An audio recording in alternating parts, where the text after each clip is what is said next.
Welcome back to a special episode of Directorial Disputes, the podcast where usually we bring our unpopular opinions and argue about which ones are right. Unfortunately, there's no arguments this week. Ooh, okay. Yeah, no All right. arguments. Or maybe there are. Who knows? no. Maybe What? our opinions don't align. This week is a special episode because I have a confession to make, Josh. Oh. What is it? I've never seen Lord of the Rings. Audible gasp. Sorry, I was supposed to... I was reading the script. Well, technically, neither have I. What Technically. There You've are never seen more one? than one version of Lord of the Rings. Okay, well, right. If we're getting into more than one version, there's going to be an issue here. Did we watch the wrong versions? I watched the normal version, the non-director's cut. The 1970s/80s animated versions? Exactly that. Because that's what I watched. Right. Oh. Right, let's explain what's happening here. Yeah, we probably I should. have a bad confession. I've never watched Lord of the Rings, and I put that out on Twitter and nearly got lynched. Yeah. That was a Deservingly. big problem. Yeah. And so we decided to do a special episode where we'd both watch Lord of the Rings and we'd get my first opinions, my first watch thoughts. But I think first it's better to clear up why I haven't seen Lord of the Rings and Josh's relationship with Lord of the Rings. Yeah. How would you describe yourself as a Lord of the Rings fan? Or Right, so this is the thing. I would like to say I'm a fan of it. Because I've watched them multiple times, but it does tend to be something that every time I've watched them, from when my mum showed them to me the first time, up until... That only changed this time round, and arguably still technically didn't change. I've only ever seen them all in one go. I've never seen them separately. The plan for this time was to watch a film a day, so I could still separate them. But life got in the way, so I ended up having to watch the Two Towers, well, 3/4 of the Two Towers, and then 3/4 of Return of the King today. And I still have 40 minutes left running. But I've seen these the films beauty is before. you've seen them before. I've yeah, seen them you've seen them before, before. it's You fine. know where you're coming from. Before this, both the last time and the time before were during like marathons where we'd do The Hobbit and Lord of the Rings. Last time we did the extended cut of all of them. And I don't think that's uncommon. I feel like with Lord of the No. Rings fans, that's a big thing. It's a common thing. People, yeah. crazy people go, let's sit down, let's watch all of these films all at once, and then go, oh my god, what day is it? Which certainly did happen. The only thing being, though, is that because I've never seen them separately, they all kind of merge into one.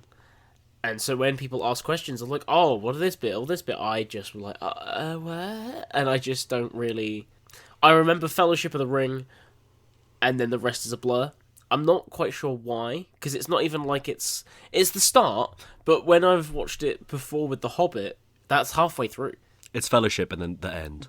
Basically. So watching them, or at least attempting to watch them separately, was nice. I did only watch the theatrical cuts this time, just so we had. It's the for the same film best. in the It's for the brain. best. Because I didn't want my first watch to be 18 hours. No, that's fair.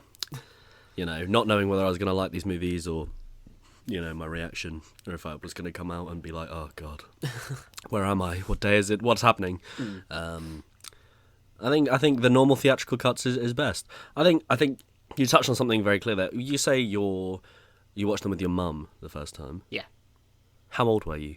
I was living in a different house than I am now, so that would have been year 4 or before year 4. So I would have been like 8 or 9, maybe younger.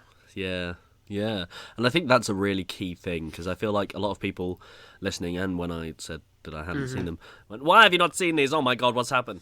And I feel like Lord of the Rings is a bit like other franchises like Star Wars, in that if you're not introduced to them as a child, Right. you don't have this not desire. I feel like the connection isn't there. There's no like, oh, I really want to watch this 14-hour long series that people always talk about.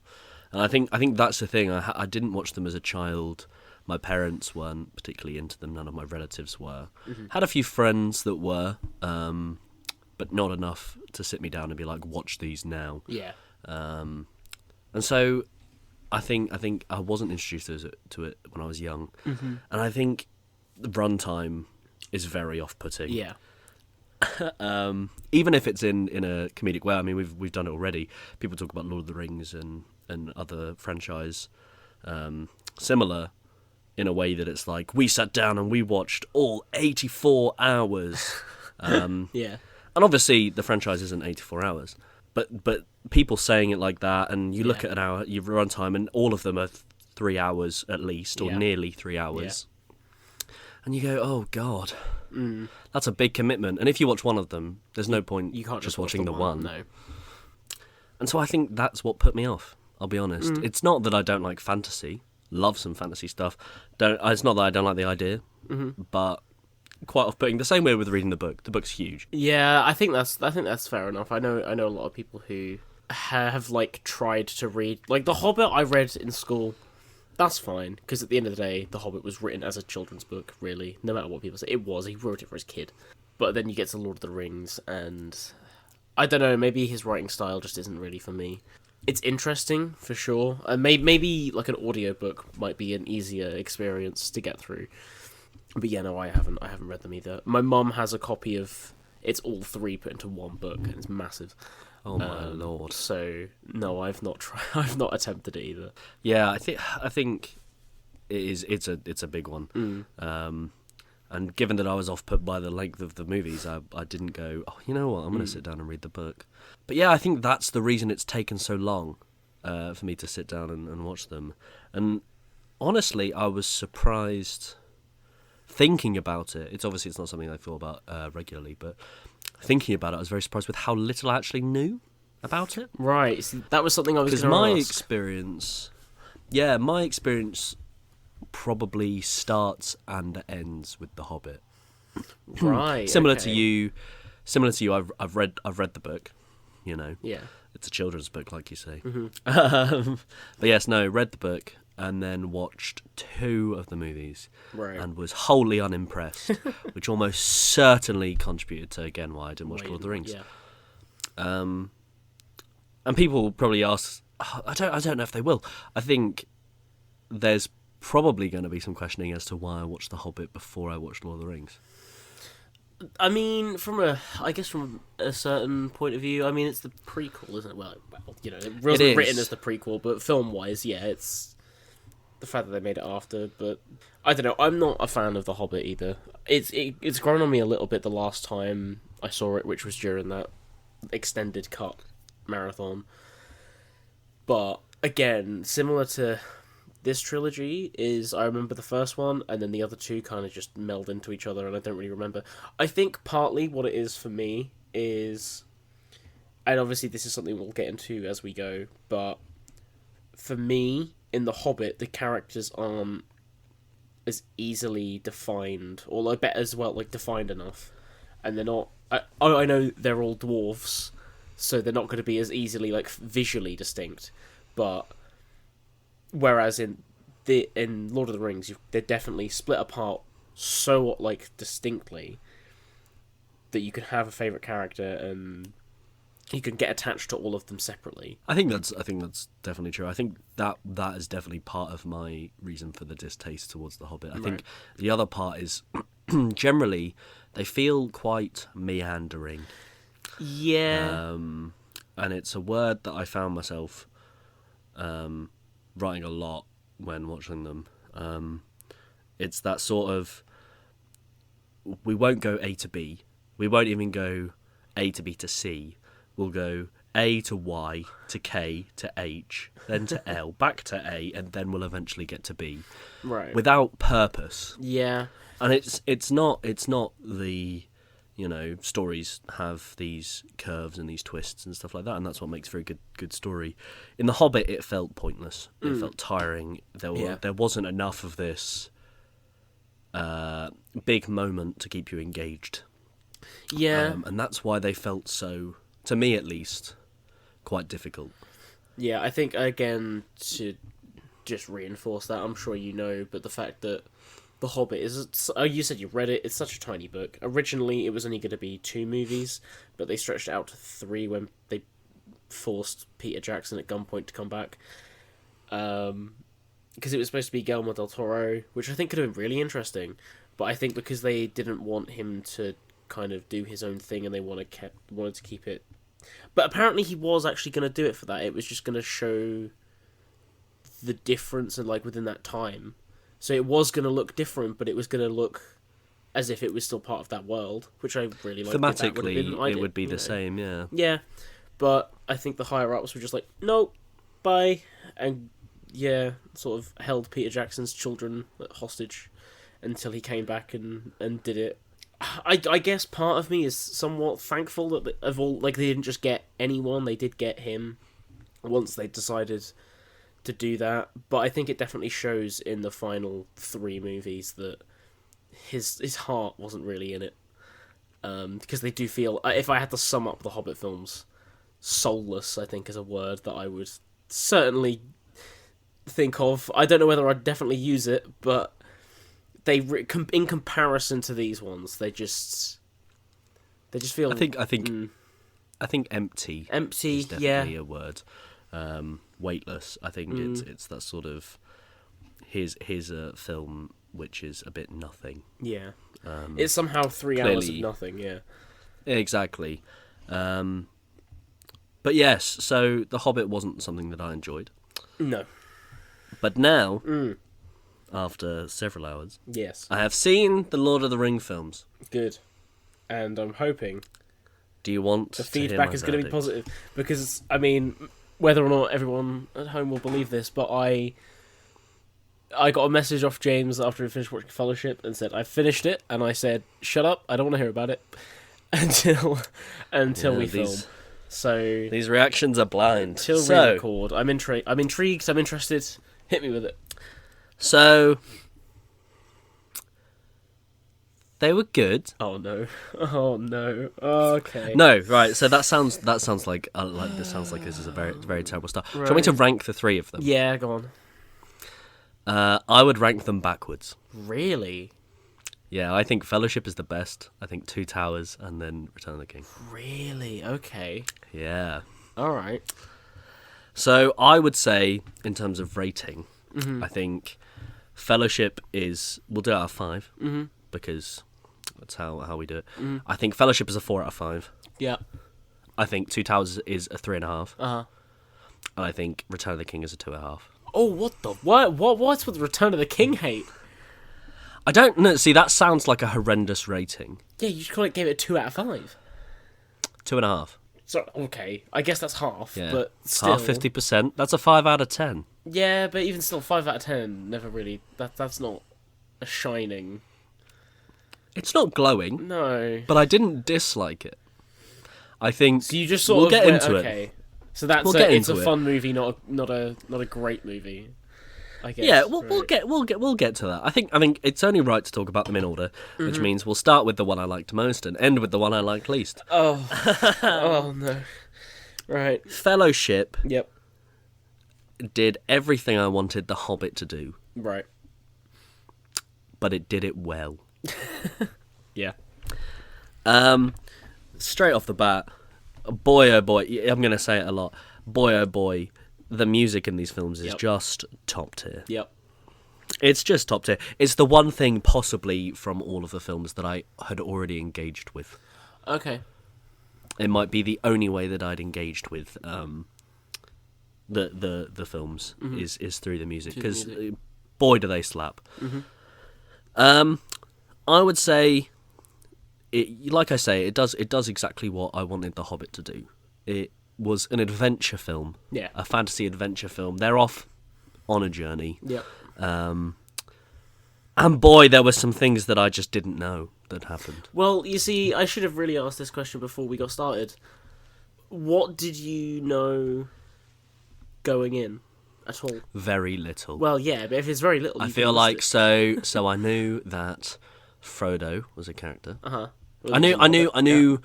I knew the main characters by their face. Uh-huh.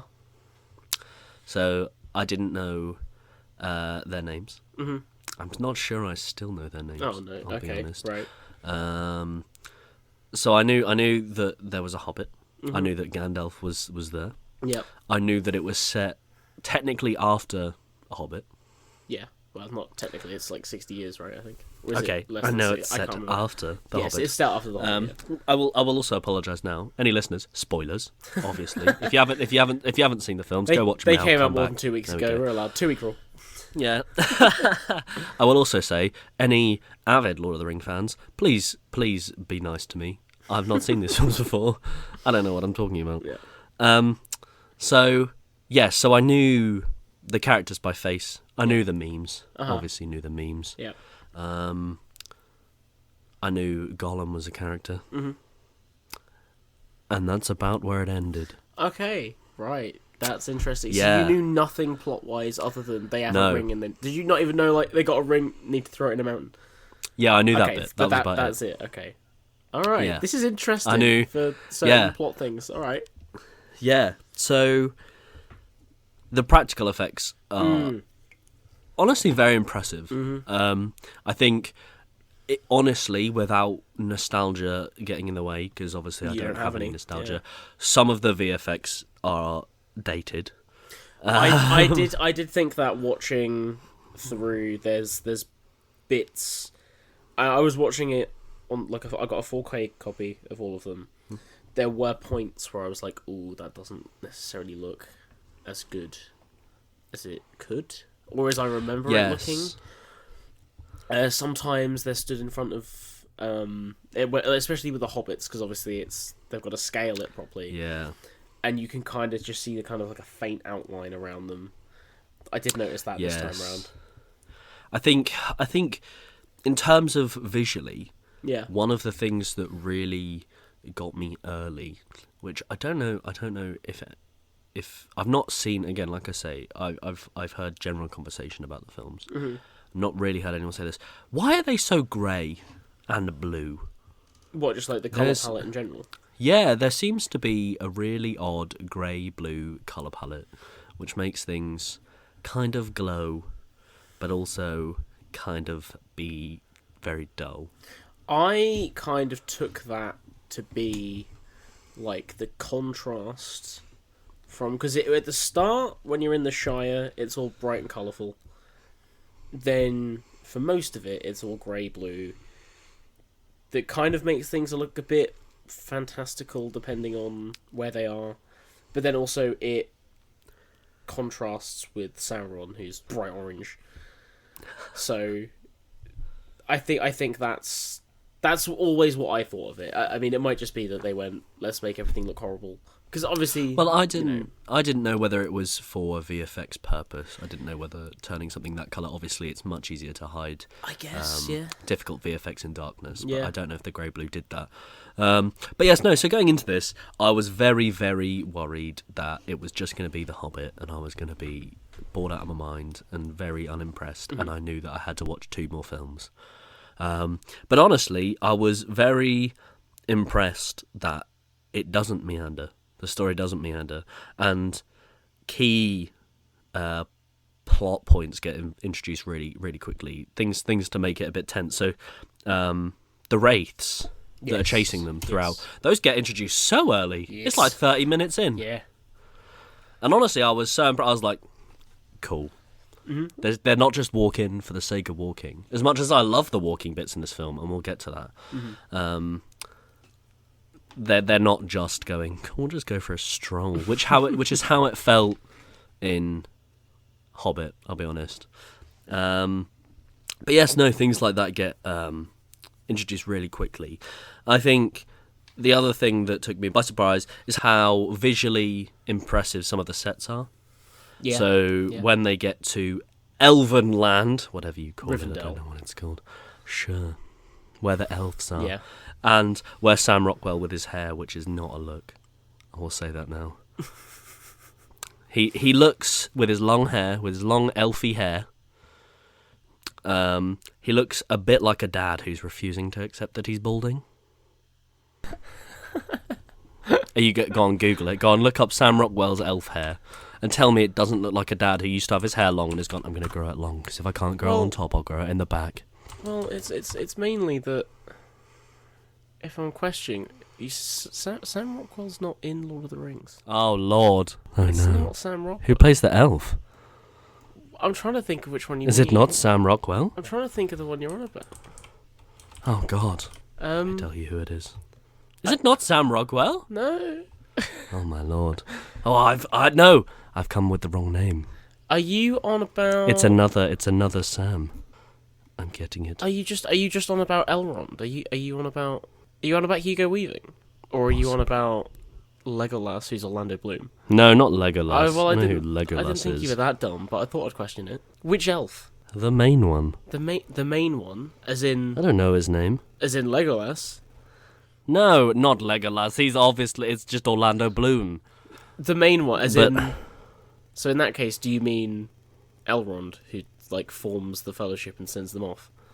Yes. Hugo Weaving. I need to look up this man. Hold on. He's in the Matrix. I'm aware of that. Well, there you go. How do you? Oh, God, I'm so stupid. That's who I meant. Oh, okay. Yeah, that's who I meant. No, right, and this is why I asked for an apology. Okay. Yeah, I don't know. Is he even... Is he... Sam Neill. That's who it was. Oh, as soon as you They look said a lot Hunt, more alike. As soon as you like Hunt, I'm like, oh no, do you mean Sam Neill? Yeah. Yeah. Well, either way, I'm an idiot. Yeah, so I'm an idiot. Hugo Weaving's hair There we go. Yes. looks like a dad that's trying to grasp onto his horrendous balding. Right. I know he's got hair on top, but it kind of looks like I'm going to grow out the back because I can't have it on top. Yeah, that is kind of an elf look though in this franchise. Bit elfy, yeah. Yeah. All the elves look a bit weird, I'll be honest. Well, they're kind of supposed to. They're elves. Well, is that a race thing? Well, we'll get into race stuff after we've. Oh, Lord. Yeah, there's some uncomfortable things to talk about to do with Okay. this franchise. But yeah, so the set designs were brilliant, and I think I liked in the first film that there was a good balance between a seriousness and humour. Definitely. The whole comment about does he know about breakfast and what about second breakfast, Yeah. etc., etc. Yeah. Is funny, but not over the top, and you're No. not being taken out of it. You go, it's just a funny comment. Nice. And it also gives some character development. And we'll get on to humour in the other films that I don't like so much. Okay. The first all capitals note that I have Right. says, Sean Bean is the bad guy? I wouldn't say bad guy. Well, no. This was at the point where he wanted the ring So and most of the also movie. didn't like Frodo very much. He was So clearly... is that when they're still all meeting in Rivendell? Yeah, so they're in Rivendell. Right. He's grabbed the sword, gets a bit shouty, Yep. you know, all that sort of stuff. And I was like, he's the bad guy? What? Excuse you. I thought he was the good guy. My other question was, how did they get the hobbits so small? Magic. Just VFX? Yeah. Did they not dig a hole for them? I think it depends on shot by shot really, but something that's kind of annoying in the versions that I've got in 4K, they come with no special features, but the DVDs have like 12 hours plus each of that, and a lot of that is basically how they did all of that. So growing up as a kid, I think I must have done. But yeah, no, some of them I think they did like dig trenches for some shots and then kind of stack them and things like that. And there's a lot of I think there was a clip from, I think it's Return of the King, that kind of went a bit viral on Twitter recently. I don't know if you saw it, where they use the word has escaped me. I might add it in post for editing, Josh. Thanks for doing that. No worries, episode Josh. The technique is called a Texas switch. But it's the shot where Pippin gets thrown in through the door and then pops up at the front of frame. And that's literally, it's essentially what happens is they have a stunt person who's really short that gets thrown in, and then the actor is literally just like pops up in front of, and it's all done in one take. instead of cutting Several cuts, splicing it, and that's honestly, and that's the thing that I think a lot of what of watching this first film was being impressed by the things they managed to do in 2000, like some of the VFX, but equally some of the practical stuff.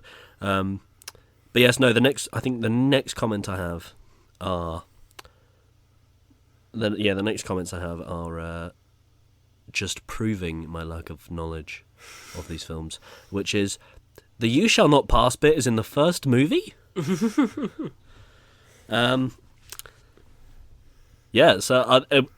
which I literally noted to myself, in which case I don't know a single moment more, so I'm going in very blind. Yeah. And then my next capital comment, Gandalf dies, which obviously, spoilers, he doesn't, but... Well, he kind of does. Or does he? He kind of does, because it is technically a different person, kind of. It's, I don't know, magic and stuff in Lord of the Rings is weird. I've never really fully understood it. But it's kind of like he's reborn, so technically it is someone new. He's kind of dead, but also kind of not. Yeah. But that was going to be... He gets reborn with much worse stuff, I will say that. Oh, I thought you were going to say hair. Yeah, that too. Well, it's just been straightened. It's just... but, that was going to be one of my main questions. But obviously I didn't ask you, because then if I asked you, it'd be obvious, and then you'd be like, oh, well, he probably comes back then. Did you know... Did you know going in that he dies and comes back? But, no, I didn't. All right, that's cool. I didn't know that. Which honestly I loved, because it was that sort of... I think the other thing this movie nails, which I think again I'll get on to more later, is the character development is done very subtly. Yeah. So Hobbiton feels like such a warm place, and the music has such a great effect on that, as does the colour. But, that opening 20-25 minutes where they're in Hobbiton, Gandalf is visiting, you're getting to meet Bilbo and Frodo and all of the characters that there are. Yeah. And it's humorous and light and really comforting. And then you get to literally like 25-30 minutes later and Gandalf is dead. And you go, oh my god, what? But all of that beginning stuff does so well at making you understand these characters and understand who they are and why they're doing what they are doing.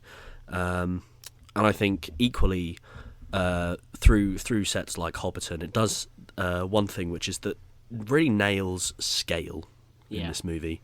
I would say in a way that you're probably going to disagree with, because I know you don't like this movie, but in the same way that Dune nails scale. I knew you were probably going to go there. I feel like once Dune is fully out, I feel like Dune, with what they're trying to do with Dune, is trying to make it the next Lord of the Rings. The next Lord of the Rings. Yeah. And for that, I say, you go for it. But as it is at the minute, when the next one comes out, I might watch it and I might really like it. But for the time being, I'm really not a big fan of Dune. I can understand boring. That. Visually, it looks really great. So I agree with you. With how they do scale and everything, it's great. And I think that's something that I felt. Obviously, like I say, I really enjoyed Dune, and I think Dune and Lord of the Rings are very similar in the way that they do scale. And so as they're walking, they're doing lots of walking. As they're traveling, the scene. And the people have been nailed down in terms of their size, so they feel huge and tiny respectively, and with music and lighting and mise-en-scène makes them feel certainly makes these characters feel hundreds of miles away from the Shire that they were in. This very comforting world that you're definitely not in anymore, which the introduction of the Wraiths so early really nails down. What have we got here? Oh, I also have another capitalised note. Oh. Sean Bean dies? and then it just says, oh, maybe not. Oh, no. Yeah, he's dead. One for each arrow. And at this point, I was very impressed. It was, I was very impressed with how brutal this was being. You know, characters are dying. It's the first movie. 2 characters are dead in my mind. These 2 characters are dead already. Yeah. It's the first movie.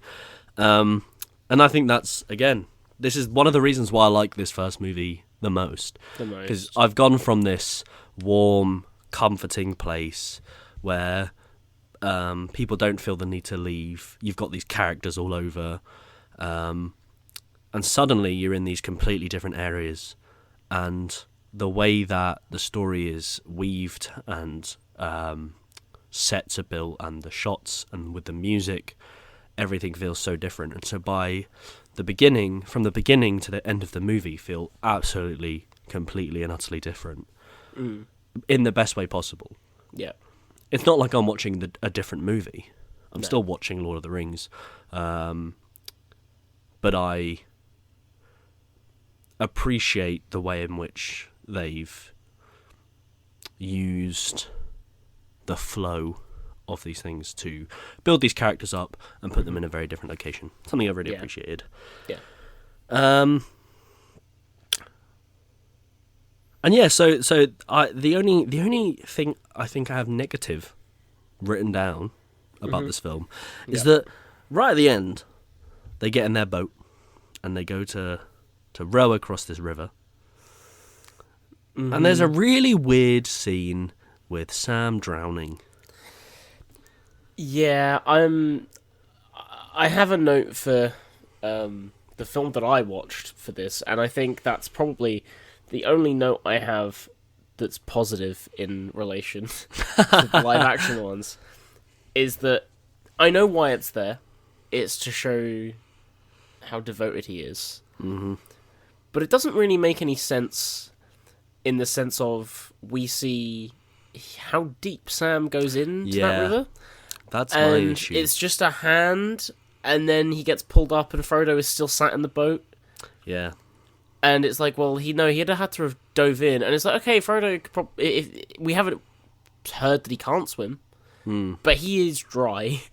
And also, he wouldn't have had time to row over, dive in, pick him up, get back in the boat, and then pull him out. That doesn't make any sense. Whereas in the animated version from 1978, in that version, Sam clings to... He starts to drown, but he manages to cling onto the side of the boat, and Frodo just pulls him in. And I think that works a lot better. I think in terms of... my issues are less with the actual... reality of it. Obviously there are, it is odd, like I have written down that it is odd that 1 minute he's wading in his knees and the next he's in an ocean just under. Like but it felt very lazy. And again, I do understand why they did it. I do understand the whole we're doing it to show his commitment, blah blah blah, but like you say, the gripping onto the boat is definitely something which works better. But it felt as though it was a... Right, we need to quickly show that he's committed. Let's just have him fall in the river, and then he's suddenly really underwater, and we'll make it this really dramatic scene, and that'll be that. And then we'll forget about it. And yeah, it felt a little bit odd. And I think that's the only negative comment I have. That it's that weird... shoehorning in of characters which hadn't been seen throughout the rest of the movie. The rest of the film, you've got nice comments, interactions between characters that are building up these relationships and building up the characters' personalities, whereas this is just suddenly very on the nose character development. Yeah. But other than that, Fellowship was great. I mean, there's a reason that I think they made 2 more movies. Well, they shot all of them. They did them all back to back, didn't they? Which is the thing. I think why I feel these films work so well is the fact that they shot them all together, and there's that cohesion that other films don't get. But also, that could be as a negative thing because at no point does anyone go, "Yeah, I just feel like watching Return of the King today." You have to watch all 3, even if it's not one after the other straight away. Even if it's like a day apart or a week apart or something, that you can't just jump into the middle of the story with, where there's other franchises where you can just watch the sequel to a film and it's fine. Absolutely. Obviously, that makes sense because they're adapting the books, and I'm not saying. But it is certainly the case, and I think it does work for and against the film. Like you say, no one's jumping in and going, let's watch Two Towers, let's just watch that one. Yeah. But I think in this case, the very first note I have for the Two Towers is that I love that there is no faff to get back into the story.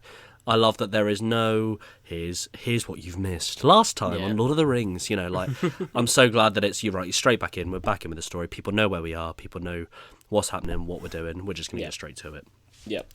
And that's again something that I think sometimes franchises can be really painful, because I know not everyone wants to watch movies back to back, but I think if people are watching the next movie or watching the third or fourth installment, they know what's happened. Yeah. I don't need some, again, shoehorned flashback backstory. Trust your audience and trust that they know what's happened and know what's going on. Yeah. And that's something that I really appreciate with this. There's no, unnecessary faff filler. Yeah. But yes, Two Towers. It's my middle choice. It's my middle rating.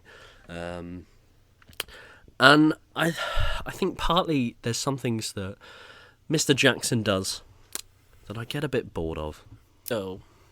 And I think that then sweeps in to the third movie as well. Right. This one, I would say, has more...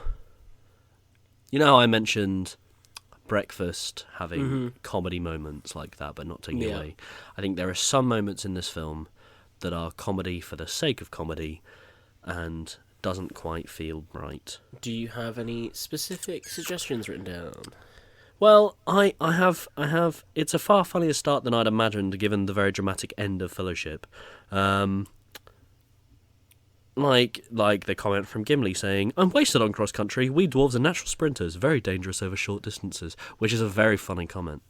Yeah. Equally, Gollum is weirdly funny at the beginning of the Two Towers, which is odd given his character development, but he's a very oddly funny character. He, is acting like a dramatic teenager because there's a piece of string wrapped around his neck. Like it's funny, but you're going at the same time. Part of me's going, why is it this funny? Not that I don't appreciate the humor and I don't laugh at the humorous moments, but it's the end of Fellowships felt like the start of here's the serious bit now. Yeah, we're going in. Here's the big journey. You've done your growth. You're in. And then it kicks off with this. It kicks off with weird moments with Gollum, funny comments, and that's something that, like I say, I think leaks into the next movie again, which makes me like it even less. I don't know, it's hard to say because, like you say, they were shot back to back to back, so it's not like a producer watched it and went, "We need it funnier." Yeah, you're not getting audience reactions and going, "People didn't like that it wasn't funny." Let's go back and add some funny bits. So it's clearly something that they decided to put in, but for me, it just didn't really work as well. However, again, still really like this movie. I love that we go between the main story and what I came to just call side quests. Which in the grand scale of the series aren't side quests because it all comes to a head at the end. But I think the weird, not weird, the Game of Thrones style drama when you go to Rohan, and there's kings bickering. And all of this sort of lineage stuff, and I love that. I love that part of it. I love that it was, it's a side quest that isn't boring. It's a side quest that actually does tie in and is actually really interesting.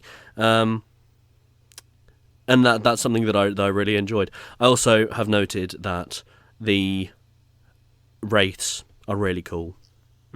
I just really like them. I thought that was really interesting. But yes, no, these side quests were. I think they did a great job at making Two Towers interesting. I think there is a big risk, and I think some people will probably say that it's not their favourite film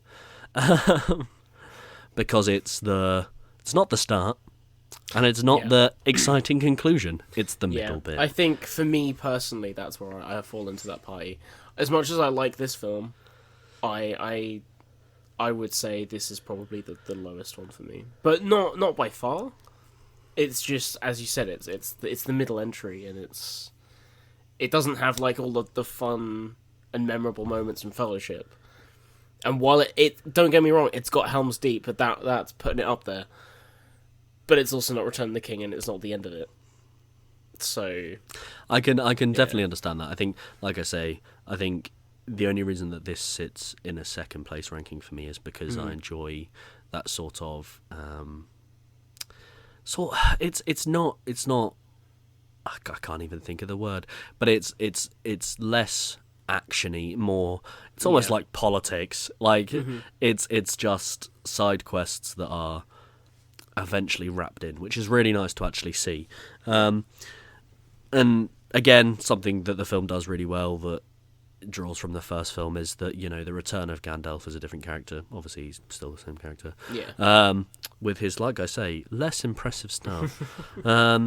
But all of the work that was put in the first 30 minutes of... not even in the first 30 minutes, in the first film, comes to show its work here. You know, Gandalf reappears, and suddenly there's this comfort relief, because you understand that this character is a warm, helpful character, and it actually feels great that he's back. I was when he died, I went, really? This huge character in this series is dead in the first film. But I think the big difference between these two is that there is a huge thematic difference in these. The first film feels like an adventure. It feels like a fantasy adventure film. This Two Towers really kicks off the fantasy war film. yeah, It's yeah. you know, you've got armies being built, and you've got scale of war and destruction, which the first film sort of introduces, but is still by far this, you know, character developing adventure film. And that's something that I think is again really, really nicely done, in a way that doesn't feel overwhelming or jarring. I think sometimes in series, you know, you go, well, here's this one's the big battle one, and Two Towers isn't the big battle one. We know that, but they're starting to lean into that, and you go, well, this isn't the film I signed up for. This isn't the last film. Yeah. But it does it really nicely. Yes, I will say. I don't know the character's name. The female character from Rohan. Mm-hmm. Do you know her name? What, Eowyn? Sure. The I one thought in she the was. third movie. He goes, "I am no man." Yes, and I have that written down. Yeah. Eowyn. Yep. I thought she was really interesting, Yeah. and I've written down here. She's really cool. I don't know her name, but she's cool. I hope her and Aragorn don't get together, but they probably will. Interesting that you wrote that specifically. I just sometimes it's nice to have a female character just be like, yeah, they're cool. Hope they're not, but I hope they're not a love they're interest. not just a love interest. Yeah. Yeah. Well, I mean, they don't get together, so They don't, does that but- count? But But she is a love interest. Yes. yeah. And yes, again in this film, the use of light and dark is brilliant. I think shops, not shops. There's no shops. They're not nipping to Tesco. Take the ring to the that's recycling part, Frodo. Take it to the That's- recycling plant. That's actually in the extended cut. Yeah, they just nipped to Tesco. Yeah. He wants them. Let's find out what Gandalf's meal deal is. He's a prawn sandwich kind of guy, and you know it. Oh no. Yeah, I feel like I'm glad especially you after played his rebirth. He's a Oh. prawn sandwich, plain crisps, No. and a water, Not sparkling a water. Not a sparkling water. Well, yeah, it's got to be a bit Oh. magic, hasn't it? But no, the use of light and dark is brilliant. Shots in open air are brimming with colour, make even just slightly darker shots of Saruman and the orcs even more ominous. Which is I think plays into that scale thing. When you're in these really light areas, it feels so open. You know, you've got the bright colours of the green as they travel through all these environments, and then you've got these dark shots which just feel incredibly claustrophobic. Yeah. Which again I think is done really nicely. And then I have written down that Gollum is a really interesting character because he's kind of repulsive and creepy, but at the same time he's kind of endearing. And I just put like Dobby. Like Dobby, I always had made that comparison as a kid, and I don't know if that's just because it was two CGI characters or what. But I think in the second movie, it certainly felt like that. yeah, like the Smeagol side of Gollum. Well, like Smeagol is definitely kind of endearing because there's that sort of glimmer of who they used to be, which I guess is kind of what Frodo's supposed to be trying to get back out of him. Absolutely, and I think that's mostly of what we see in this second film. A lot more of that Smeagol side, and I think that's quite. It's really interesting. It puts certainly felt like it put me in a weird spot because you go, I know he's a bit weird, and I know he's kind of scary, but at the same time, it's kind of endearing. Kind of, he's just a problem individual, ruined by this ring. What else happened? Yes. One thing I was very impressed with in this movie, and again, I can't speak for if it's in the book. I imagine it is. They're not just going to add this. I really liked that the war preparation sequence in Rohan was deeper than "we shall go to war." There is exploration of morality of war and the morality of rulers forcefully sending their men to die to protect their homes. There's this whole implication that but these men have to go and die for their land to protect their homes and their families, but is there actually any use sending them out there? There's 300 of them, there's 10,000 enemies. You're not really sending them to protect anything, you're just sending them to die sooner than they would if you just let them sit here. That's something that I was actually really impressed with. It's not something that I expected from the film at all, I'll be honest. I think, there's none of that in, like, Narnia, is there? They're not going, should we send these men to die? It's come on, lads, let's go die. That was the other thing. Linking to Narnia. Linking. There's linking. Things like there's that. more linking to Narnia. There is. The comparison I made, they're both British. Obviously, Tolkien was born in South Africa but grew up in Birmingham. So, but I was really impressed that this film, when there is a battle scene, you actually understand and know why each race and group of people are fighting. It's not a case where, like in Narnia or in Harry Potter, you just see trolls and spiders fighting because there is a fight and we must do it. You get to learn why the tree people join the cause because you're given the opportunity to actually see what their story is and see their place within this battle. Which I think is actually really nice. It's a really nice addition. It's certainly something that I feel like other filmmakers could have gone, we'll just cut that. We'll just do... People are here for the big battle. Let's just do the big battle bit. And it's really nice to actually see that. And then I have written possibly the most grey film I've ever seen. This was, again, one of these things that I just couldn't get over. There is so much grey colour. And it must be because of a VFX choice. It has to be. No film is choosing to be that grey. Again, I always took it to be, the further away, because the Shire is so colourful. It's to contrast with that, and the further they're getting away, and the closer they're getting to Mordor, the greyer it's getting. I can agree, but at the same time, less grey, please. So yeah, I think not Return of the King, we're not even there yet. Two Towers is a lovely sequel to Fellowship. It set things up nicely for Return of the King, and the way it dealt with these side plots and other side characters that do eventually weave in nicely, which is really nice to see. It's not just thrown away. Really engage with me nicely. What are your thoughts? Let's hear what you think of Two Towers. Yeah, I mean, I like it. I don't dislike any of the Lord of the Rings films. But it's your least favourite. I feel like it's only my...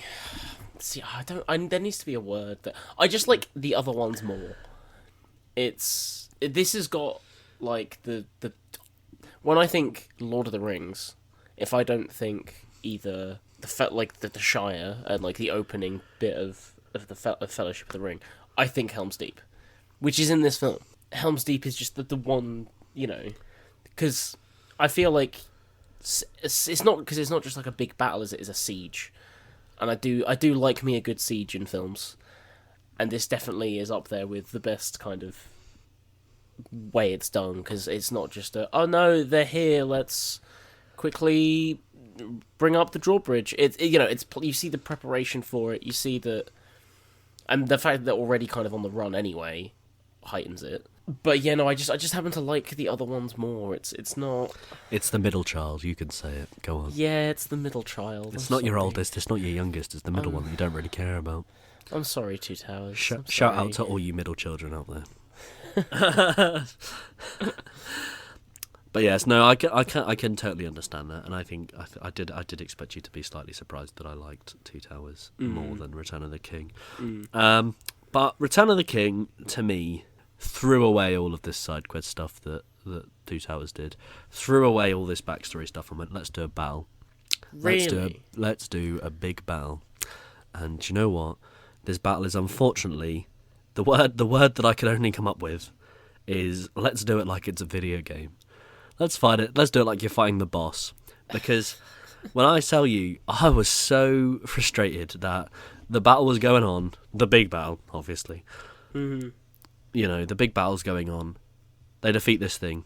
Oh, and now there's elephants. Oh, they've defeated. Now there's a ship of big green men, ghostly green men. Oh, they've done that. Well, they've got catapults, and it just felt so right. So you've completed that bit. Here's the next stage of the fight, and that has to be a filmmaking issue.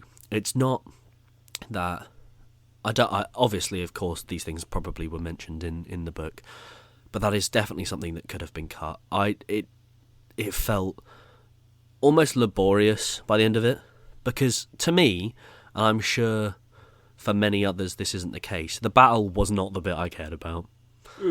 I didn't care about watching lots of men hit each other with poles. Obviously it looked very epic. Obviously the scale of it was super impressive. I want to know how many people they actually got for that scene and how many of them were duplicated. But it did just feel so endless. Right. To a point where it was quite frustrating. I don't know. See, for me, I don't know. I just really like that bit. And that's fair. And I can completely understand that. That's that scale thing, isn't it? It's a huge fight. It looks so impressive. It's the music is roaring. But for me, it was just frustrating. Was a part of that at all, or did you at all have? Because a common complaint, I guess, and it came up when the Rings of Power TV show came out as well. Did you think that, because obviously in that fight everyone's struggling, everyone's having a bad time, and then as soon as the main three turn up, you get Aragorn, Legolas and Gimli turn up, Legolas is just sort of doing flips. Yeah, that is the other thing. We've got these elephants. They're the big bosses. Oh, he's just killed it like it's nothing. Okay. Well, I mean, considering you likened it to side quests, it's kind of like everyone else has played the game normally, and Legolas has gone up and done all the extra stuff. He's playing on New Game Plus. He's got all his upgrades. It is. It's that. It's like when you play an online game, and people can drop into your game. You know that. Sometimes, oh, you need help with a boss, someone can drop in, and so your mate who's level 800 drops in. You're just level 15. And you go, oh, God, okay. I mean, I get why you're here, but kind of less fun. And yeah, I could definitely understand that as a frustration, but like I said, it's just for me, that part of it was kind of like, well, he's an elf, and elves are kind of OP, and that's the whole thing anyway, so fair enough. Which I think ties back to, okay, that just shows if at the opening of Fellowship, where they did the flashback, and there was an army of elves, if they can all do that, then that kind of ups the scale. But I guess obviously within the moment of like, oh, he's just doing some flips up some arrows he shot into a side of an elephant. Yeah. And now he's sliding down its trunk. Yeah. And then this all of the seriousness is taken out of it by Gimli saying that still counts as one. Yeah, that's funny though. It is, but again, this is meant to be like the end of the world battle scene. And I know these are characters that you've grown to become very fond of, and you've got the banter between them. But it's bits throughout this film where Gandalf is he gets into Gondor and the king's there, the crazy king, and he's telling all of his men to retreat and fend for themselves. And so Gandalf just hits him in the stomach and then bonks him over the head with his stick and then kicks him to the ground and then goes, "Go back to your positions," which is meant to be funny, but it just ruins the moment. And I think that's, again, like I say, the humour took away from the epic scale. Compared to, there are two of my favourite scenes in this film are the opening, where you see Smeagol get the ring for the first time. Yeah. And where right towards the end, where Sam is taking Frodo up the mountain and he picks him up and carries him there, and then they get into the room and Sam has to help him and save him like that. Those are my two favourite scenes because they are very in tune with how I expect the vibe of this film to be. Right. Given that it's taken you 2 films, 6-ish hours to get here, I understand the use of humour to lighten the film. I don't think anyone wants a 3-hour sludge fest with Lord of the Rings where it's just serious. Oh, well, apparently. Well, okay, that's just sludge fest and it's bad. But yeah, I see what you mean. I feel like they took the approach of, okay, we'll do like the Aragorn, Gimli, Legolas as the humorous side, and then all the seriousness is with Frodo, Sam, and Gollum, which is certainly a way to do it. Yeah, there are parts throughout where you're like, it kind of, the humour takes you out of it, and it's not like you couldn't have had that in between those scenes. So instead of having him say that suddenly counts as one, like mid-fight, it could have been afterwards or something. Like exactly, and there are bits where, again, like you say, these films merge into each other. But Gimli asks Aragorn to throw him. He says, "Toss me." Yeah. Which is funny, but it serves a purpose because he said in the previous films that he doesn't like being thrown. Yeah. It serves that purpose of growth and all of that sort of stuff, and that's not where I have an issue. Things that are slightly humorous, but it feels like for the sake of it. Yeah. And that was my issue. And I'm saying all these things. There are bits in this film that obviously I enjoy. It's a 5 out of 10. It's not a 2. I have to say, I was so bored by the overexposure thing that Peter Jackson seems to do. It's in all 3, but it seems like in this one, and it's not overexposure out of fault. Like, it's not, accidentally we got our white balance wrong. But it's just, for some reason, Peter Jackson's go-to technique throughout these films is to make something look safe or heavenly. Let's just blast the white. Yeah. And it just makes things, it just looks horrible, I'll be honest. And there's a lot of it in the battle scenes where things are just blast white. You're looking at a main character and the white is thrown up to max. You can't see any of the sky. It's just a solid block colour. You can't see anything else. The amount of times, and again, I know it's because he's a magical character, but you see Gandalf, you ever see him on his white horse, boy oh boy, the boy's glowing. Yeah. And I understand the purpose of it, but it just looks poor. I guess it's just a matter of how else do you do, like, ethereal. You can do that. Let's maybe turn 100 down to 50. It just felt very. It just grated on me, if I'm honest. It began to irritate me. I'd see it and I'd go, oh god, they're doing everything's really white again. But like I say, there are things I like about this film. The 2 scenes I mentioned, love those. Love Sam's character development. Love it. Love how it's done.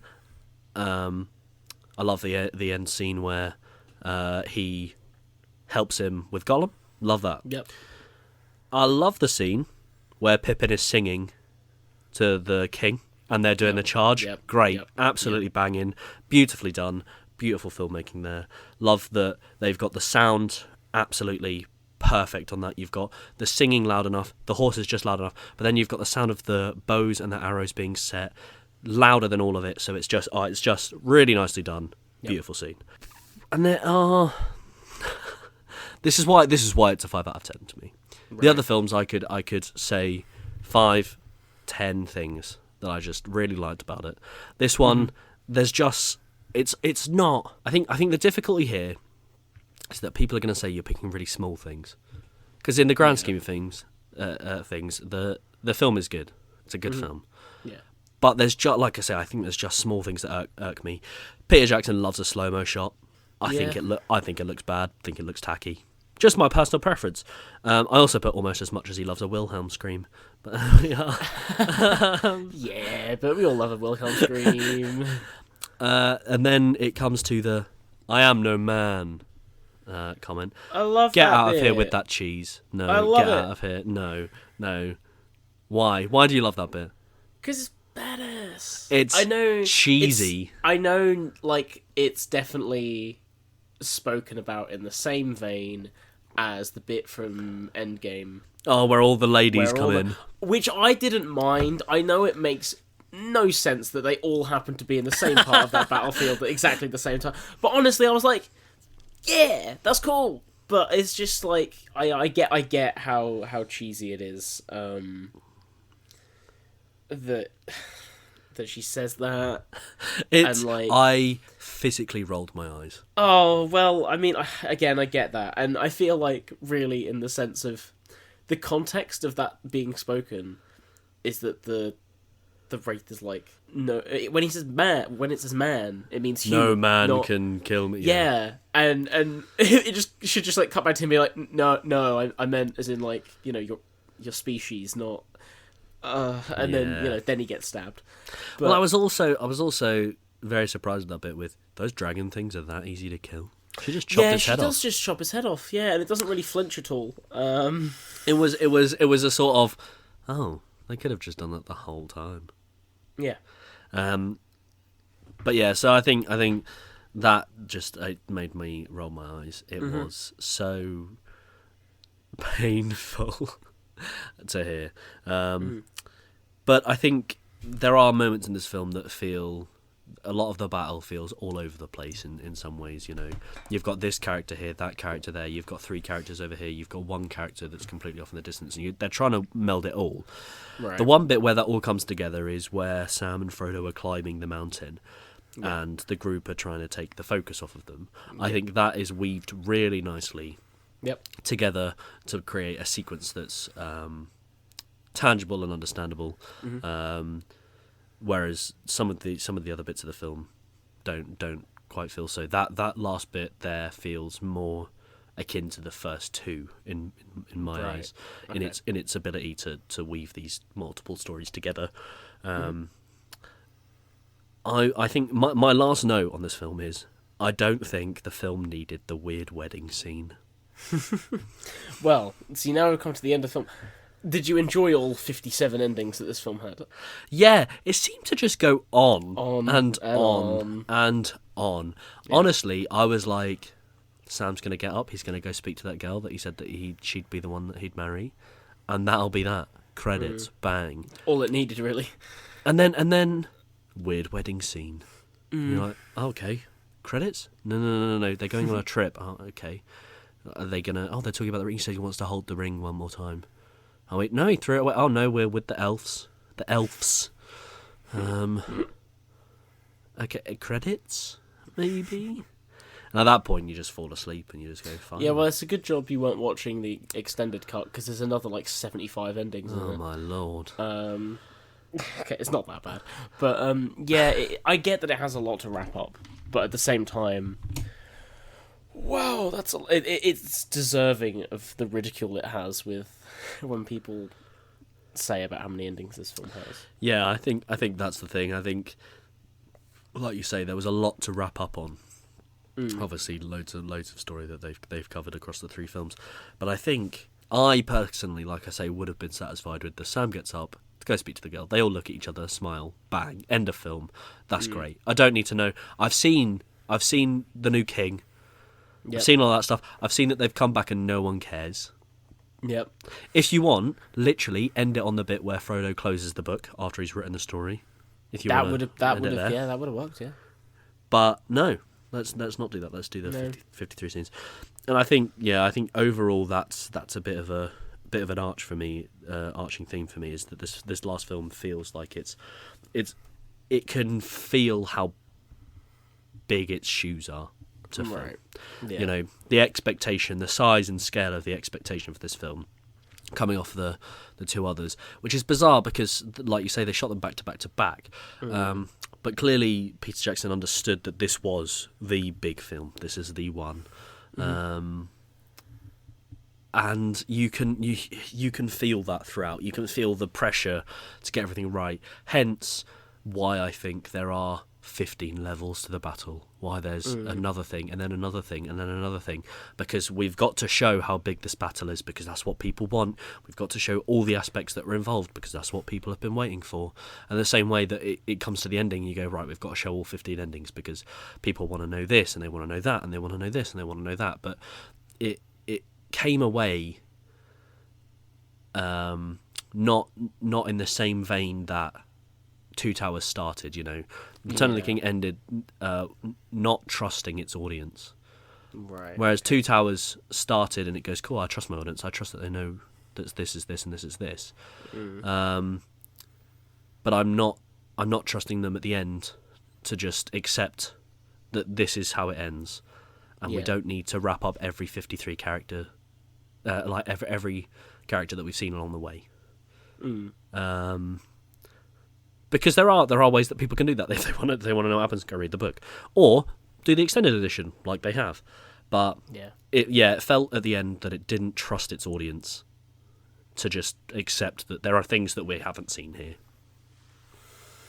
Yeah, they definitely could have. Because his third one theatrical is what, like 3 hours and 10, I think, maybe a bit longer. It's 3 hours and like 15 or something. It's the longest of the three. Yeah, which again I get, but when you think, oh, okay, like half an hour, that is the ending. They definitely could have left some up to the imagination. Like, even though the book does it, doesn't mean the film should. The films have cut significant stuff out for the best, I might add. But like for pacing, I think for films definitely.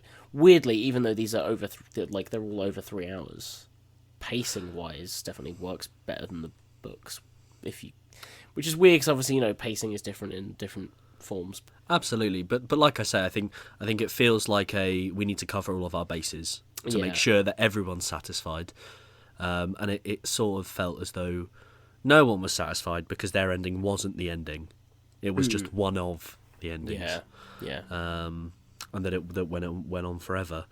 So yeah, I think, you know, after watching 9 hours of cinema, my general conclusion is that I love the first one, the second one is pretty good, and the third one is a bit frustrating for me, I'm afraid, which is a shame. I don't think you ever want the conclusion or the climax of a trilogy to be the least impressive. The least impressive. Well, considering I was coming into this assuming you were going to hate them, I'll take that as a win. I honestly, I went into this wanting to like them, but expecting to not. Did not. I was fully prepared for you to turn up today and be like, basically the same as The Hobbit, and for me to flip over my desk and walk out. I think generally, if I was to watch them again, I would happily just watch the first one. Yeah, which is basically what I've done multiple times because again, I kind of just check out after that. So I do really try every time. I say to myself, right, I'm gonna properly focus and pay attention. But the last 2 times I've watched it, it's after the Hobbit films, The Fellowship, which I managed to just stay awake for, and then I fall asleep. It's a tough one, you know. I think for me, the first one just ticks more of my personal boxes. Yeah. But I can completely understand why someone would say, oh no, the third one's my favourite. Or I don't think there are many people out there saying the second one is their favourite. No. Just, again, like you say, because it's the middle child film. It's the one in between things.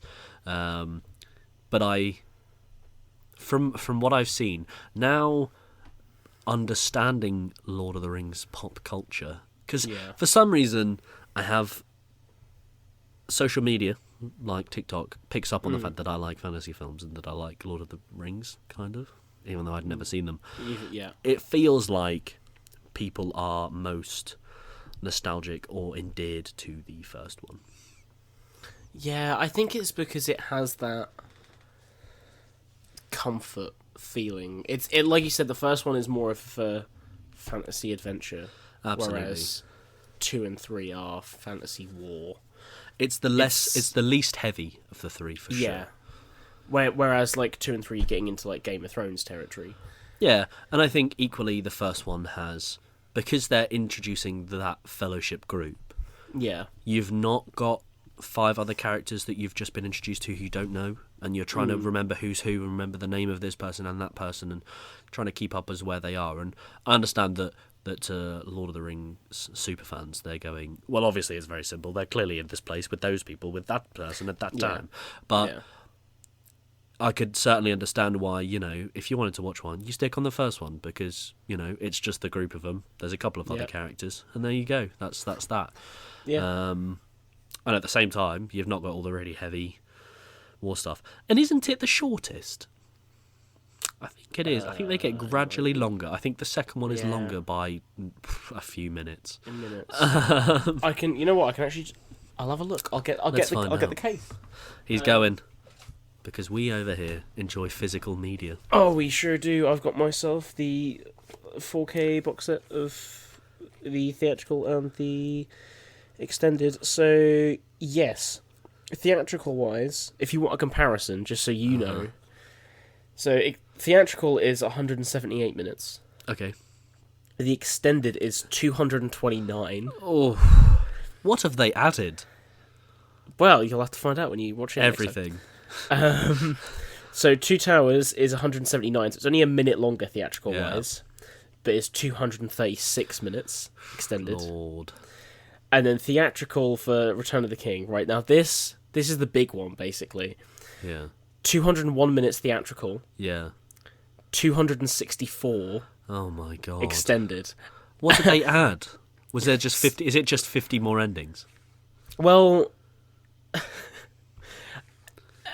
maybe. Because for me, like I say, that one felt the longest, and I know it is the longest. It is the longest, but the fact that it feels like the it, longest is the thing. I think for me, the first 2 didn't feel 3 hours worth. The third one definitely did. Yeah. But yeah, no, it is bizarre that they've managed to cram in another 60 minutes worth of content. Yeah, well, one of the things that I was going to ask is, how much do you know about any of the scenes that were cut out of the theatrical? Because when I think of that, one of the ones that comes to mind is only because the group of people that I watched it with made a meme out of it, because they just quote it a lot. And it's basically, it's part of the bit of the film you don't like, with Eowyn being a love interest. Oh, yeah. But she just, makes some soup. What, they're why? like, oh, soup. Because I can't remember the context of it. It's like after a battle or something, before a battle, and she just made some soup. Brilliant. And they're like, soup. But the main scene, if you did like a re-edit, the scene that I think needs to be in that film, and I think is the one that everyone says, why was this cut out of the film, is Saruman's death. Because he doesn't die. I say he just disappears. Yeah, you don't see that. And I won't spoil it for you. I'll let you go away and watch it yourself. Oh, yeah, let me watch an extra 4 hours. Oh, no, I don't mean... the scene itself is on just YouTube. The scene. You don't have to go away and watch it. But that's where the quote comes from, that when they were shooting that scene, Peter Jackson on set was like, okay, so...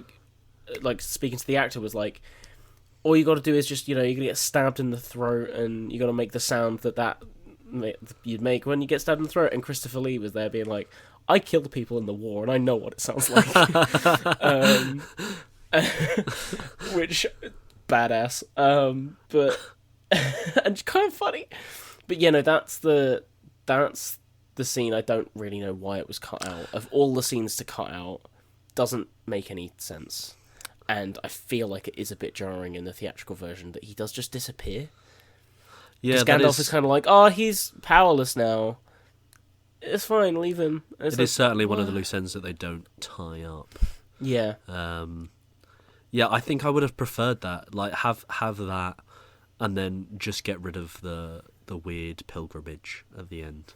Yeah, because it's not really needed, like you said. Yeah, like those characters, especially. I think it's odd, especially to have those characters be the very ending, because they're not main characters. As much as I know that Bilbo he's obviously an integral character. Yeah, but for these films, he's not.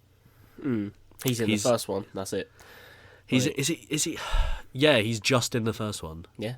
Yeah, and so I don't think I need to know how what his conclusion is. No, obviously, if you're watching them all in one go with The Hobbit, that plays better because it is a nice bookend. But at the same time, when these films came out, that wasn't a thing. As I say, it's very difficult to defend, isn't it? To be like, oh, well, if you watch with The Hobbit, because that was it not on the cards. But yeah. It makes sense in the book because obviously, it is the last book, and you've had Bilbo in the first one. That's wrapping that up. But again, this film by itself, no, it doesn't make any sense really. Absolutely. But I'm not the only one that's been watching new films. No, I watched.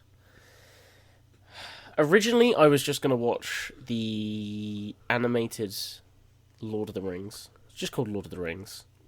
Which, going into it, I'd seen clips, and I knew that it adapted both Fellowship and The Two Towers into one film. But then also I knew that there was a Hobbit movie.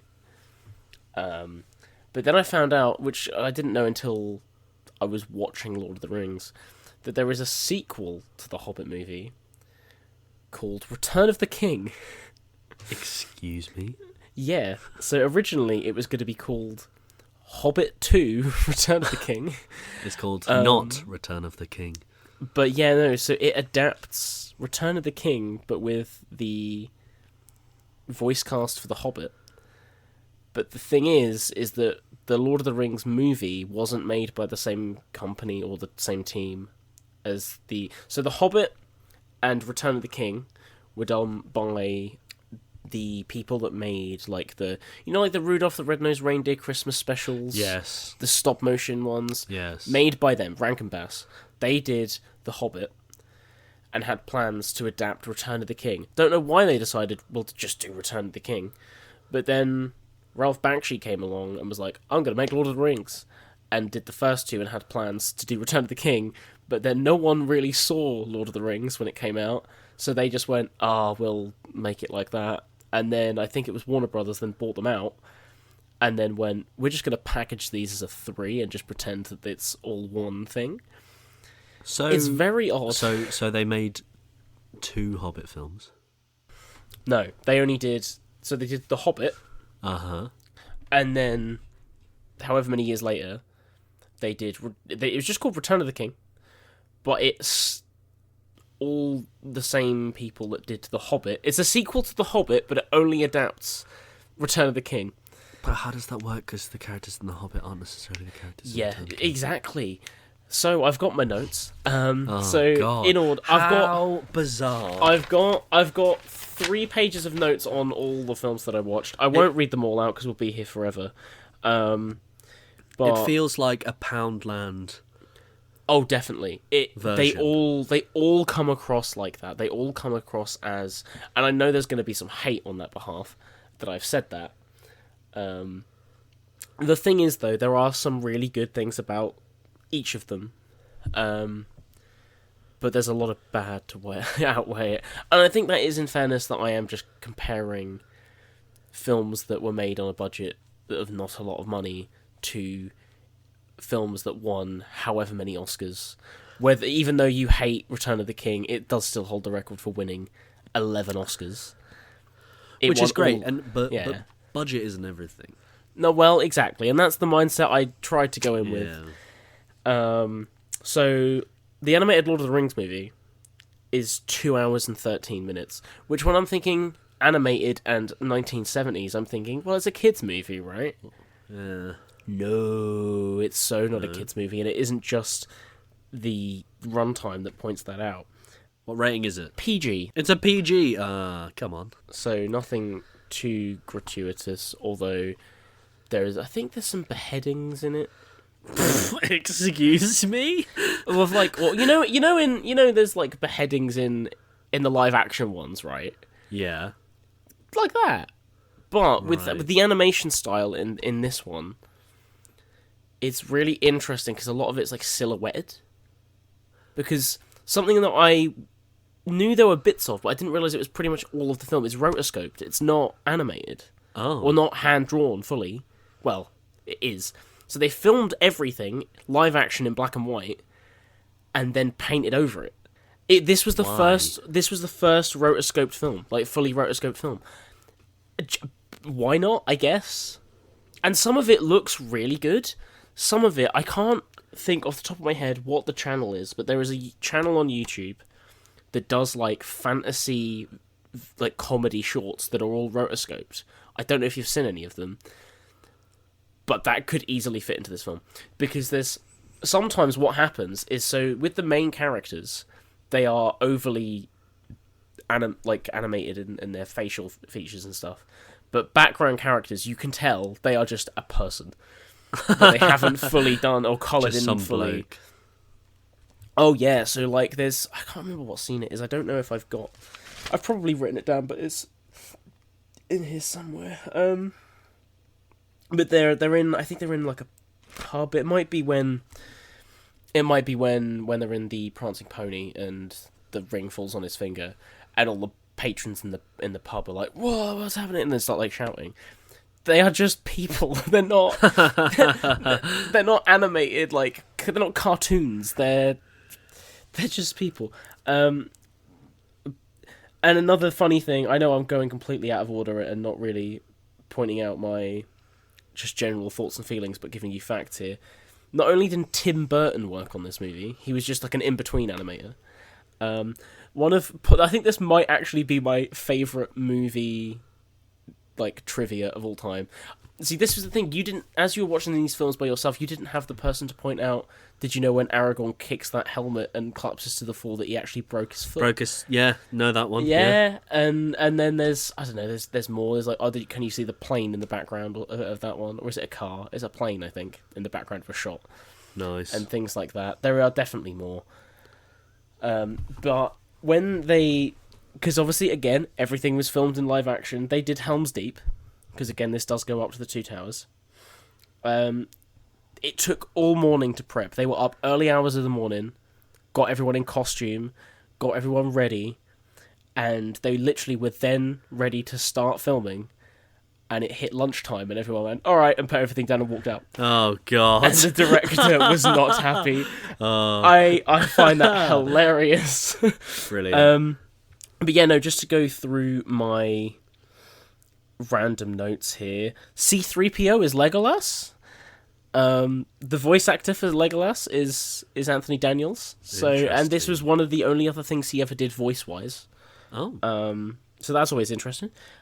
John Hurt is Aragorn, which I think really works. John Hurt is great in everything, and he definitely had one of those voices that just stand above the rest anyway. It definitely gives Aragorn weight, I think, as well. So are you saying John Hurt is in this, C-3PO is in this, Yep. Tim Burton worked on this, and still Yep. none of us have heard of it? Yep. Is it that bad? Well, so the thing is, I wouldn't say this film is bad. It's not something I'd ever particularly want to watch again, but it's not bad. That screams bad. It's interesting. It's a one and done. And so, like, 7 minutes into this film, we are already out of the first half an hour of Fellowship.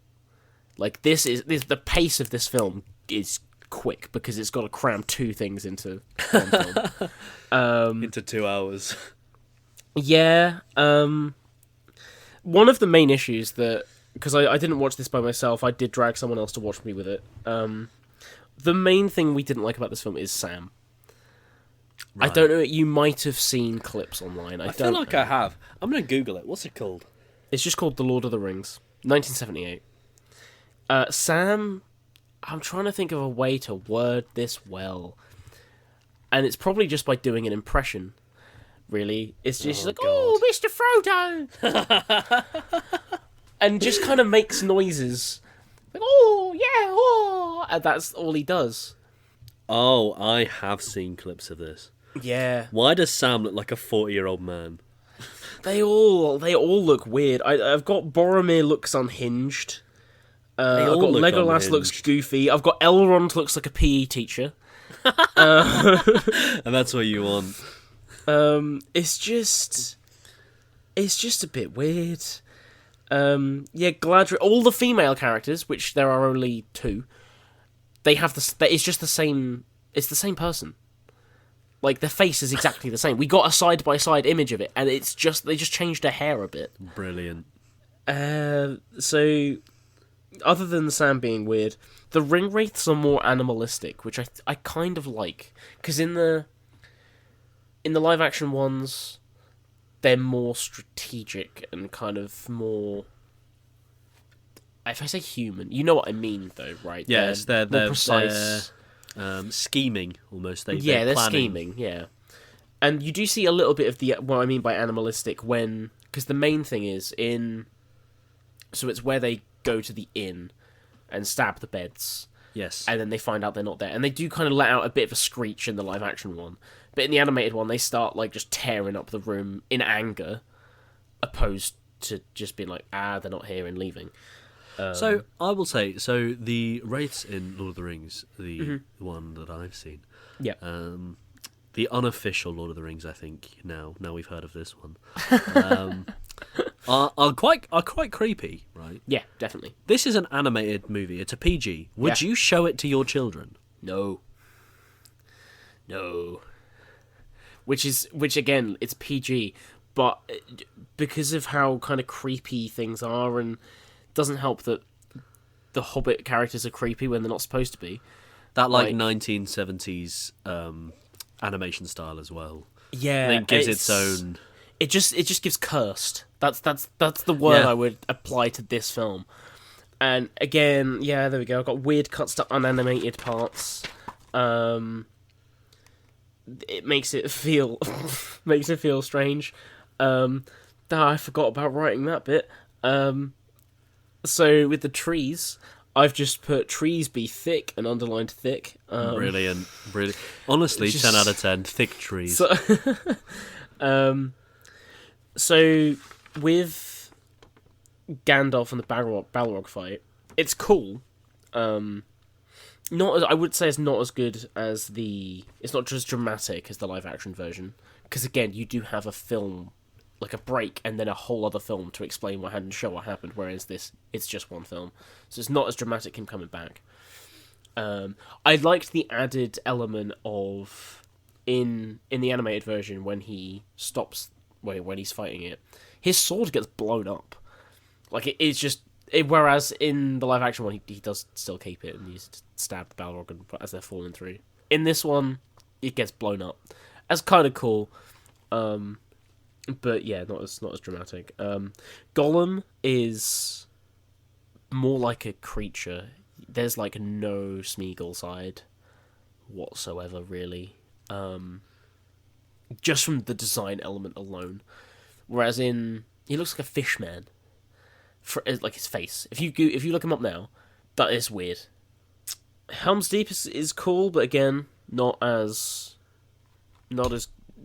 Basically, all of it is like if I have something good to say, it then followed up with not as good as the live action ones. Well, I wonder if obviously this came out in the 70s. You say late 70s. Yeah.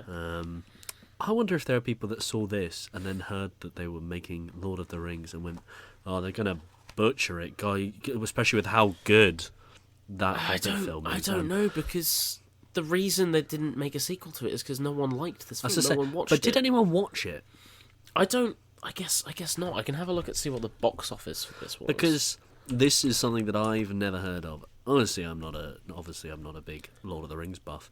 I'm sure there are plenty of Lord of the Rings buffs out there who did know about this. But yeah, okay. So I know this is 1978, It had a budget of $4 million. Right. Oh, that's quite a lot. Yeah, box office in the US and Canada was 30.5. So that's pretty good. But UK 3.2 Million? million, yeah. Yeah. God, that's loads. Yeah, but I guess just no one really wanted to see a sequel. Is that just because there were no other films to watch that year?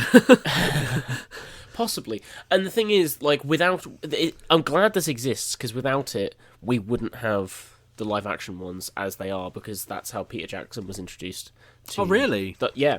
In the special features on the DVDs, he like does a little thing, like a little chat about how they influenced it, and there's literally straight up like designs and stuff that are taken from the animated one and just put straight into the live action one. So you're saying Peter Jackson watched the unhinged animated Yep, Lord of the he Rings, grew up with it. Yep, and then made that.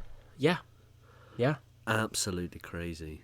It doesn't really end, I think, is my main issue with it. Because that's the only issue, is it? That's that. Well, just that. My main issue, because it kind of, you get Helm's Deep, and then they're like, all right, let's go. And then it stops. And Gandalf's like, our continuing adventure for the... He does say the Lord of the Rings. And then it ends. Like a literal roll credits moment. Oh. And then it stops. Do you think they were hoping to make another? Yeah. Because the director wanted to make another one. But obviously that never happened.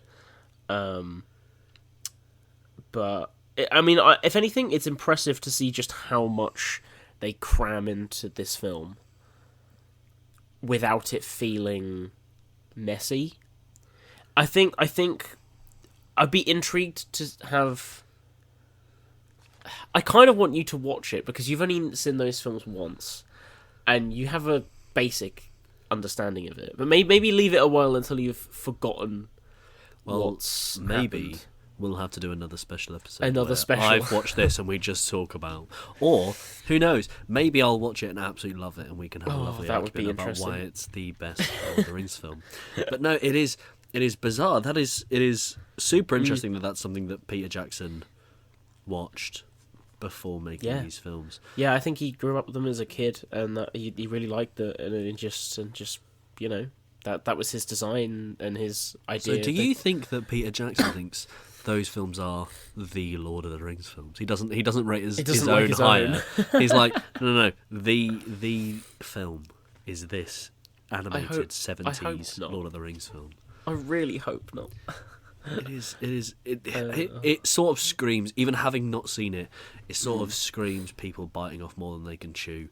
Someone going, oh, you know that massive book, the huge, like this huge epic adventure with huge battle scenes, all that. I reckon I can do that in 2 hours. And you know what?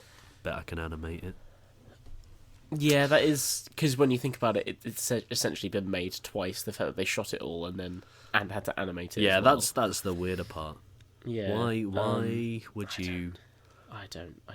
I don't know. I can't. It's the 70s, man. I was gonna say the last thing I've got written down for this film is it's interesting to see a more Nordic interpretation, and what I mean by that is from a design point of view. So like the main obvious one, Boromir has like a horned helmet, and things like that, and like Aragorn. There's a lot of it's Aragorn mainly, but they're wearing like a lot of tunics. And when we were watching it, we were kind of like, is Aragorn cold? Because he doesn't have anything on under that. It's just his legs out. Almost like medieval, more medieval, less fantasy. If you know what I mean. Yeah, definitely. Which meant it was a really odd contrast when we then moved on to The Hobbit and Return of the King. I have worked out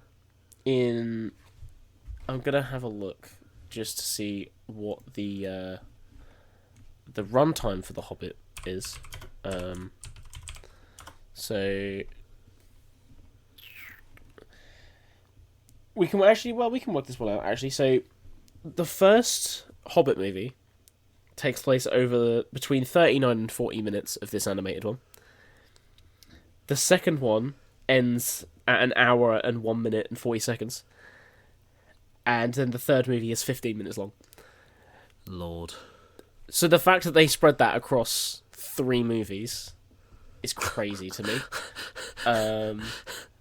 Why it needed to be 3, I don't know. 2, fair enough, because there is stuff that's cut out. But because my first note for this is, damn, it starts quick. They're going, right, we need to squeeze all of this in. Let's get rolling. With in the live action one where you've got Bilbo going like I'm going on an adventure. Yes. That's not in this one, but if it was where you'd place it in, it'd be about 5-10 minutes. Oh my lord. One of the things I realised while looking through the cast list, 9 of the dwarves are played by the same guy. Brilliant. So, with my issue of all the characters seem the same, we're going on an adventure. We're going on an adventure. Let's go on an adventure. I like to think that he did his lines without cutting. He's having conversations with himself. Do you think we should go on this adventure? Yes, I really do think we should go on this adventure. I hope so, but considering a lot of the dwarves have like one line, like they are not developed characters. In fairness, so this Hobbit film and The Return of the King, as far as I know, they are both made for TV. They're TV films. Right. So, or at least Return of the King was, because there are points where we literally sat there and went, that's an ad break. Because it maybe like that's why they made so back much in. money. I don't know. Whereas the Lord of the Rings movie, the previous one that I spoke about, was in the cinema. These two, as far as I know, were just on TV. The matte paintings for locations were really nice. They're really pretty. I do like me a good The matte story painting. was that engaging. Oh, there was like none. Spent more time looking at the matte paintings than the actual foreground. So there was a lot of utterances, which I thought was odd for an animated movie. Like in live action, fair enough, because you're not going to cut that out. You can't really cut that out very easily. But there's a lot of like and and her and just within dialogue, and we're like, they have to animate that in. Yeah, you have to. Why would you not just go for another take? That just seems really odd. When you're on a tight budget, there's no exactly. retake. There's lots of songs, which makes sense considering The Hobbit has songs in it. Yeah. I've put Gollum as a lizard man. It looks like a lizard man. I guess, there wasn't really much to compare it to. I must say that the live action one, which is weird to say that the live action Gollum, even though it's not the live other action, animated Gollum, is far better. And not just because it's a technical marvel when they brought that out. One thing that Peter Jackson didn't take inspiration from. But it obviously actually looks. You see the Hobbit elements of him. Yeah. Whereas these ones just look like a creature, and it doesn't really. I see. Yeah. More of a monster. More of a monster, definitely. And plus, in this film, Gollum does sound like he's smoking 100 a day. Fantastic. Yeah. That's what we like. This one. Does he actually smoke? No. I'm imagining him being northern. I don't know why. All right, Bilbo. All right. Precious. My precious. Give me that ring. Speaking of smoking, one of the speaking of smoking, one of the quotes I've written down is Bilbo just shouting, "Extinguish me!" That was, I think, the only time I was like, I'm enjoying this film. Brilliant. Brilliant. So, all in all, this film made a surprising amount of money. Somehow... no, this one I don't know, because this is a TV one. I don't know the box office for The Hobbit. So, this one probably made no money. Was made for TV. Let's have a look. No, because it's TV. It doesn't have. And made by the same people. This one was made by Rankin Bass. Not. So this was done by NBC. Right. It was distributed by anyway. Interesting. So technically, there's... So how many films did they make? They made 3. Because one of them you said is 15 minutes, right? Oh, as in. Oh no. So this Hobbit is just one film, Oh, but it's takes... the fact that the Hobbit is 3 films as the live action ones. Oh yeah. my lord, I Yeah. see. Yeah. Oh my... They made the... Oh my lord. They made it's 78 minutes long. Is that it? Yeah, and the fact that they did the Hobbit arguably better than the live action one. Oh No, that is a harsh. point That- of that's discussion. harsh. That is No, harsh. no. We're ending that conversation there. This Hobbit, because I'm gonna have to watch this now, and we're gonna have to come back, and we're gonna have to discuss this film as to whether it's we have better. to watch the live action one. No, we can do that from memory. We can do that from memory. So I think that is a great opportunity to wind in our conversation, because I think that calls for us to watch this film. Hobbit. I'll watch this film. We're going to come back and we're going to discuss whether this film is better than the most recent live action films. Live action ones. God. So I think our findings from today is that Peter Jackson is a madman for taking inspiration from a animated horror fest. Yeah. But I think all in all, I'm glad I've seen the films. Good. I don't think I'm going to run back to watch them again. It's definitely a kind of an event. It feels like a bit of an I think it's best undertaking. to say. Yeah, and I do hope you do eventually get around to watching the theatrical ones. I don't know if we've said it on the show before, or just in our own discussions, that if a film is over like 3 and a bit hours, that's not a good film. Basically, it's not concise enough to be a good theatrical film, and obviously it's different that it's extended, of course, and you will probably just watch them and go, that was a waste of time. None of that was necessary, other than that one scene that I've mentioned. But at the same time, I think it's definitely worth watching them at least once extended, I think. Just to kind of have that experience and go, well, I've done it, don't need to do it again.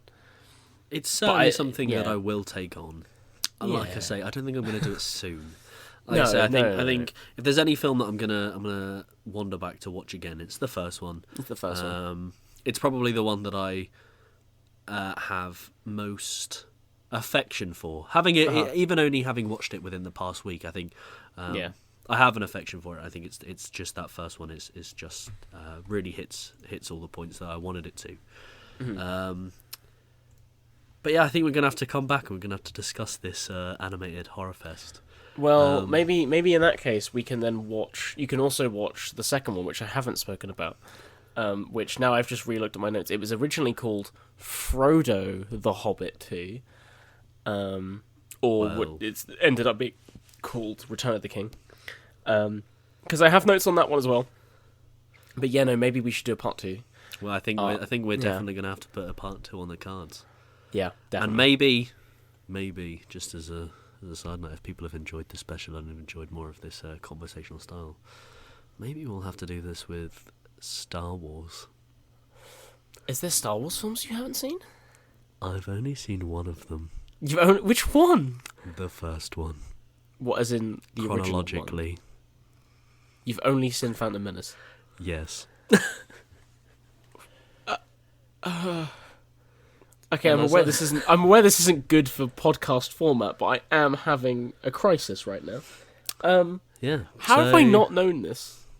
How do I not Because know that? when you haven't seen Lord of the Rings and when you haven't seen Star Wars, as someone who openly enjoys film a lot, you hide that. Right. Again, we'll have to do an episode on Star Wars if there's a desire for it. If people want it, if people have enjoyed this, maybe we'll speak about Star Wars. It's an even bigger undertaking. I need I'll watch that all for the my Star own Wars sake, films, I think. and we'll have a nice talk about it. But for now, yeah. it has been a lovely, lovely special episode. We're back. We're Back. Season 2 is on its way. It certainly More arguments, is. more conversations, hopefully a crisper sound. Ideally, we'll see. And hopefully with some guests. Yeah. or at least the one. Yeah. But we're back. We are. And Well, we never it's- left, really. It's lovely to be back. Yeah.